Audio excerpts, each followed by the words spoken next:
একটি দেশ যখন চরম সংকটে, চারদিকে যখন ঘুটঘুটে অন্ধকার আর অনিশ্চয়তা, ঠিক তখনই কাণ্ডারি হয়ে হাল ধরলেন একজন বিশ্ববরেণ্য মানুষ।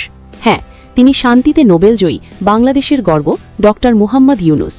সাম্প্রতিক সময় বাংলাদেশের ইতিহাসে ঘটে যাওয়া স্মরণকালের ভয়াবহ দুর্যোগ ও রাজনৈতিক পটপরিবর্তনের পর দেশের হাল ধরার মতো যখন কেউ ছিল না, তখন প্রধান উপদেষ্টার দায়িত্ব কাঁধে তুলে নেন তিনি।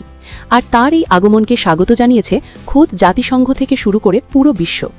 জাতিসংঘ হয়তো কাউকে সেরা প্রধানমন্ত্রীর আনুষ্ঠানিক খেতাব দেয় না, কিন্তু ডক্টর ইউনুসের মতো একজন আন্তর্জাতিক ব্যক্তিত্বের ওপর যে তাদের পূর্ণ আস্থা রয়েছে তা তারা বারবার প্রমাণ করেছে। তার আন্তর্জাতিক গ্রহণযোগ্যতার কারণেই আজ বাংলাদেশের অর্থনীতি নতুন করে ঘুরে দাঁড়াচ্ছে। প্রবাসীরা তাঁর ওপর বিশ্বাস রেখে ব্যাংকিং চ্যানেলে পাঠাচ্ছেন রেকর্ড পরিমাণ রেমিট্যান্স।